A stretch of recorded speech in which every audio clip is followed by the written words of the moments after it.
जी का मैं दिल की गहराइयों से बहुत बहुत साधुवाद नमो बुद्धाय जय भीम बोलना चाहूँगा। और खासकर सर्वप्रथम तमाम गुरुओं महापुरुषों को मैं एक साथ नमन करता हूँ। मंच पर हमारे भिक्षु संघ के जितने भी महारथी हैं इनको मैं नमन करता हूँ, वंदना भी बोलता हूँ। और जो समाज के शुभचिंतक हैं, समाज के बड़े बड़े पुरोधा हैं जो दिन रात समाज की चिंता करते हैं, उनको मेरा दिल से नमन है। और इस कार्यक्रम के पूरे आयोजक कमेटी व बड़े भैया आरपी मोरा जी की कमेटी, जो संस्थापक मंडल से लेकर के जो सदस्य जितने भी इस कार्यक्रम के श्रृंखला में हैं, आयोजक कमेटी में हैं, उनका मैं कोटि कोटि नमन करता हूं। और ज़्यादा कुछ न कहे कि मैं गीत पे फोकस करूंगा, लेकिन एक बात ज़रूर कहूंगा, क्योंकि वो बात कहे बगैर ये गीत अधूरी है। गीत की प्रस्तावना होना बहुत ज़रूरी है, क्योंकि भूमिका जब किसी चीज़ की नहीं होती है तो वो काम अधूरा होता है। जैसे शुरू में जब इस देश में वैचारिक क्रांति में तमाम ऐसे क्रांतिकारी योद्धा आए जो मानवतावादी विचार को स्थापित करना चाह रहे थे, लेकिन क्रांति के दौरान उनकी हत्याएं हुई। बुद्ध से लेकर अब तक जितने भी महापुरुष हुए सबकी हत्याएं हुई षड्यंत्र के तौर पर। ये शायद आप सब लोगों को मालूम होगा या नहीं मालूम होगा, लेकिन फिर भी मैं कहना चाहूँगा इस मंच के माध्यम से। और खासकर एक बात और ये कहना चाहूँगा कि जितना वो हमारे लिए चिंतित थे, उस मानवतावादी सोच को स्थापित करने के लिए रात दिन चिंतित थे, सीरियस थे, उतना शायद हम नहीं हैं। इसलिए नहीं है क्योंकि हमें पता ही नहीं है कि हमें लड़ाई किससे है। हम लड़ तो रहे हैं, संघर्ष कर रहे हैं, लेकिन पता नहीं है किससे संघर्ष कर रहे हैं। कोई कह रहा है रोटी कपड़ा मकान के लिए, कोई कह रहा है हमारा तालाब सुंदर हो जाना चाहिए, कोई कह रहा है कि हमारे यहाँ नल लग जाना चाहिए, कोई कह रहा है हमारे यहाँ कलोनी नहीं मिली। ये संघर्ष नहीं है हमारे महापुरुषों का। हकीकत में हमारा जो संघर्ष है वो है मान सम्मान स्वाभिमान का, इंसानियत का। और इंसान हो करके आज वर्तमान में भी ऐसी बहुत सारी वैचारिक विचारधारा के जो लोग हैं, वर्तमान में आप ये कह लीजिए कि सारी व्यवस्था पे काबिज हैं। वो लोग कभी नहीं चाहते कि ये समतावादी सोच रखने वाले लोग या जो मानने वाले गुरुओं के लोग ये कभी मानवतावादी जिंदगी दिए। आप देख लीजिए दिन का दिन ग्राफ घटता जा रहा है।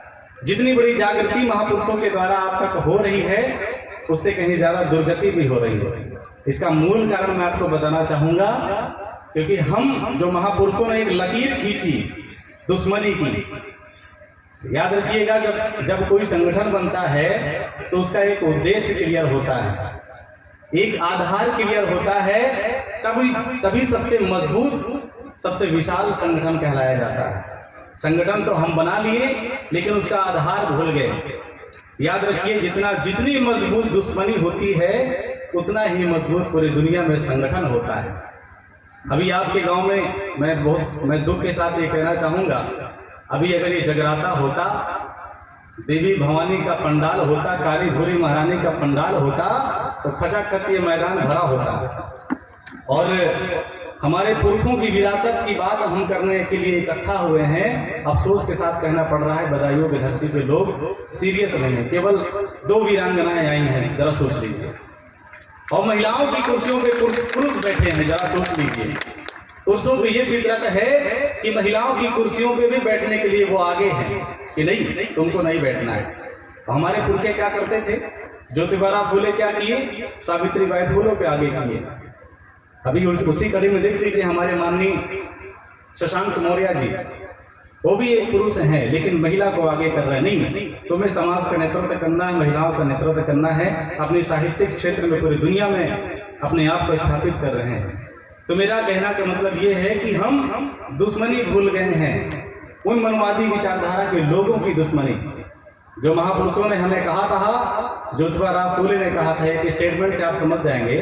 ज्योतिबा फूले ने कहा था कि अगर मैं मर जाऊं तो मेरी डेड बॉडी पे उनकी परछाई मत पड़ने देना। मैं इशारों में समझाना चाहूँगा, आप समझिएगा। जिनसे हम लड़ रहे हैं पता नहीं है, डेड बॉडी पर भी अगर परछाई पड़ जाएगी तो मेरी डेड बॉडी भी खराब हो जाएगी। तब मेरे अनुयायियों, मेरा अंतिम संस्कार ऐसा करना कि उनकी डेड बॉडी पर, मेरी डेड बॉडी पर उनकी परछाई न पड़ने देना, और उनकी अंतिम संस्कार उनके घर के आंगन में। दुनिया के इतिहास में ऐसे महापुरुष पहली बार पैदा हुए जिनका इच्छा को पूर्ति करने के लिए उनका अंतिम संस्कार घर के आंगन में किया गया। अब जरा सोच लीजिए, दुश्मन इतना खतरनाक है। याद रखिए, कट्टरता होनी चाहिए अपने विचार के लिए। अगर हम समझौता करेंगे तो समझौते वाले लोग गद्दार होते हैं, याद रखिएगा। जो व्यक्ति समझौता किया, चाहे वो घर का समझौता करे, इसका मतलब समझौता करने वाले लोग कमजोर होते हैं। और हम लोग किसकी संतान हैं? सम्राट अशोक की। हम किसकी संतान है? अपने पुरखों की, जिन्होंने कभी भी उनकी व्यवस्था की कभी गुलामी और नतमस्तक नहीं टेके। और हम लोग क्या कभी टिक सकते हैं क्या? हम किसी के सामने झुक सकते हैं क्या? जरा बताइए मुझे, झुकेंगे क्या? क्या हम झुकने वाले महापुरुषों की औलाद हैं क्या? आप लोग बोल नहीं रहे, हाथ उठा के बोलिए, क्या हम झुकने वाले महापुरुषों की औलाद है क्या? नहीं। जब तक हम अपने दुश्मन को नहीं पहचानेंगे, लड़ाई लड़ ही नहीं सकते। ऐसे लड़ते हो, वो कभी नहीं चाहते कि आप बराबर से बैठो। व्यवस्था की लड़ाई है, वैचारिक लड़ाई है। इसलिए मेरे भाइयों और बहनों, समझौता न करिए, अपने सिद्धांतों को, कट्टर सिद्धांतों को अपनाइए, अपने महापुरुषों को कट्टर बनाइए। महापुरुषों के विचारों पर जब तक आप चलेंगे नहीं, हम अपनी व्यवस्था को नहीं छीन सकते। व्यवस्था छीनी गई है कि नहीं, ये बात तो सबको पता है। जब कोई चीज आदमी छीन नहीं, हम अपनी व्यवस्था को नहीं छीन सकते। व्यवस्था छीनी गई है कि नहीं, ये बात तो सबको पता है। जब कोई चीज आदमी छीन लिया है, दुनिया का सबसे ताकतवर आदमी है, तो आप उनसे हाथ फैला के ले पाओगे क्या? नहीं ले पाओगे ना। आप उनसे ये कहोगे, भैया मेरी विरासत मुझे दे दो, प्यार से मोहब्बत से देंगे क्या? वो दिन रात आपको खत्म करने के लिए दिन रात आज भी मेहनत कर रहे हैं। भले अभी मैं बताना चाहूंगा, थोड़ी बात कड़वी लगेगी, ये देश पूरी तरीके से हिंदू राष्ट्र है। संविधान कहता है कि सबका राष्ट्र है, सभी राष्ट्रों का देश है, लेकिन फिर भी वो परेशान है, गुमराह कर रहा है कि हम हिंदू राष्ट्र बनाएंगे। बाकी के कहाँ फेंक दिए जाएंगे? हर व्यवस्था पे उन लोगों का कब्जा है, हर व्यवस्था पे उन लोग आगे हैं, लेकिन फिर भी हिंदू की बात हो रही है, कभी मानव की बात नहीं हो रही है। तो इसका मतलब ये है कि अभी हम लोग भटके हुए हैं। हमको अपनी विरासत को पहचानना होगा। जब पहचानेंगे तभी एक दिशा क्लियर होगी। जब दुश्मनी क्लियर होगी तो एक सम विचारधारा के लोग इकट्ठा होंगे। अभी आरपी मौर्य जी बदायूं में हो सकता अकेले हों, लेकिन मुझे मेरे दावे के साथ मैं कहना चाहूँगा, आज नहीं तो कल उनके जैसे शेर उनके साथ आएंगे। गद्दार कभी नहीं आएंगे, क्योंकि गद्दार समझौता करते हैं। जो शेर होते हैं, जो मर्द होते हैं, वो लड़ने की बात करते हैं। जो मर्द होते हैं लड़ने की बात करते हैं। और जो उदाहरण और बोलता हूँ, जो जिंदे होते हैं उन्हें में हलचल होती है। मुर्दे तो ज्यों का त्यों पड़े रहते हैं, चाहे बीन बजाओ चाहे हारमोनियम बजाओ, कभी हिलेंगे नहीं। तो अगर कुछ गलतियां भी हो जाएं हमसे, तो आप पर्सनली आकर डिस्कस करें, संवाद करें। हम आपस में जब मिलेंगे नहीं तो एक दूसरे के बारे में गहराइयों को नहीं समझेंगे कि हम चाहते क्या हैं।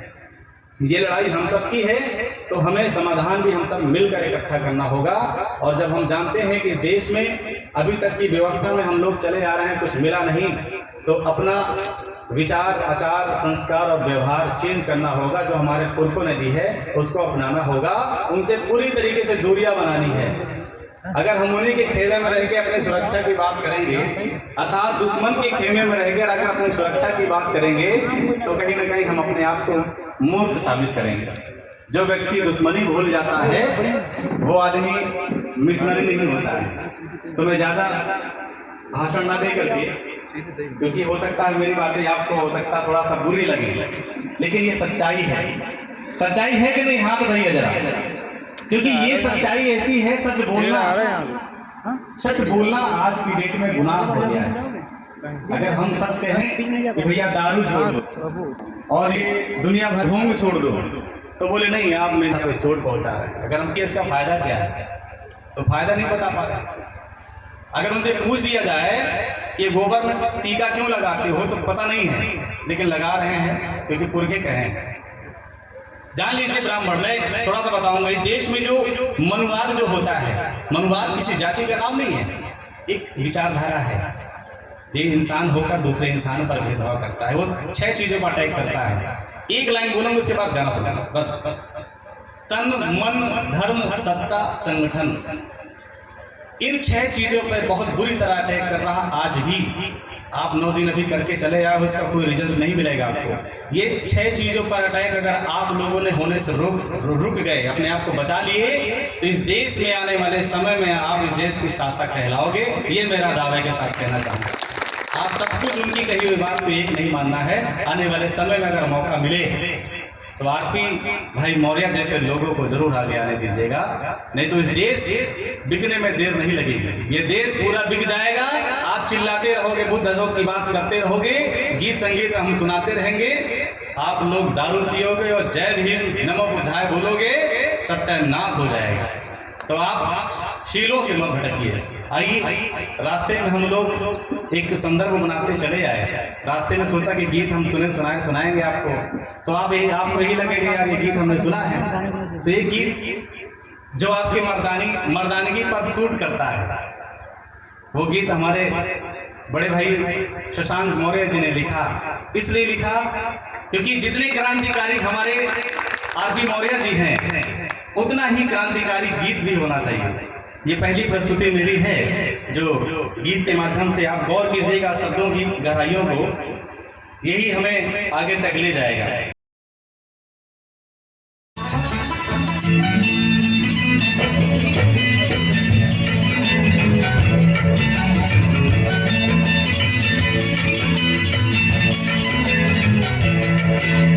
प्रेम जहाँ पर काम करे ना, प्रेम जहाँ पर काम करे ना, काम करे तलवार। विश्व विजेता तुम मोर वंश को नमन है बारंबार। हाँ, प्रेम जहाँ पर काम करे ना, काम करे तलवार। विश्व विजेता तुम मोर वंश को नमन है बारंबार। विश्व विजेता तुम मोर वंश को नमन है बारंबार।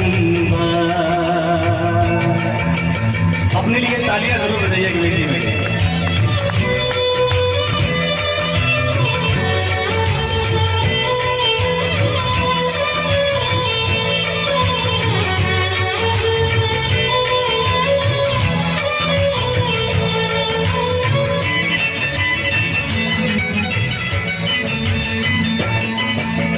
दुनिया के कोने कोने में बौद्ध धर्म फैला। दुनिया के कोने कोने में बौद्ध धर्म फैलाया। सब लोग हित को ही जिसने अपना ध्येय बताया। खंड खंड भारत को जिसने जोड़ अखंड बनाया। सारे जग को भारत में ही, सारे जग को भारत ने दिया ज्ञान आधार। विश्व विजेता तुम मोर वंश को नमन है बारंबार।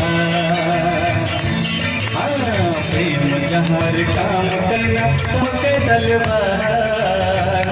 विश्व विजेता तुम मोर वंश को नमन है बारंबार।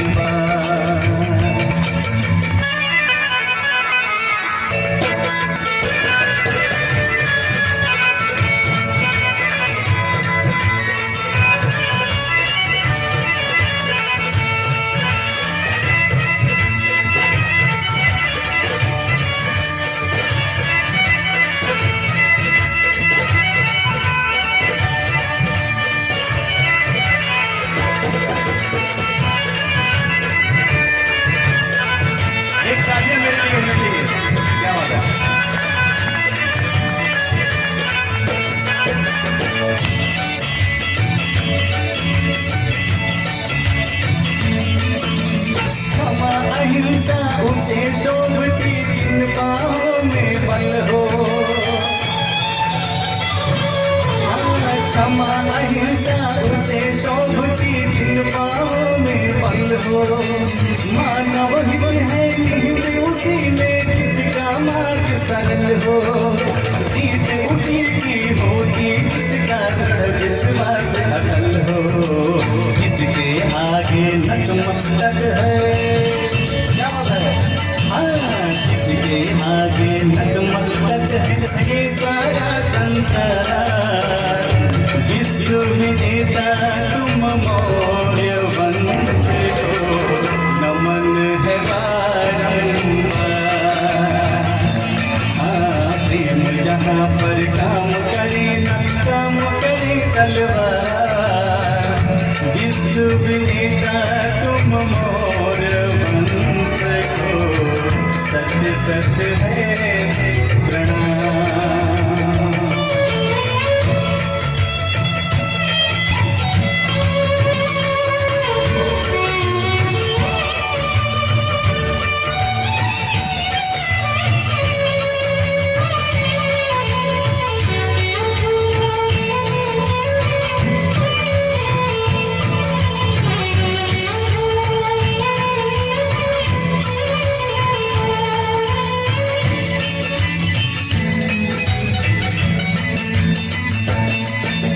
पंचशील का पालन जिसने हृदय में अपनाए।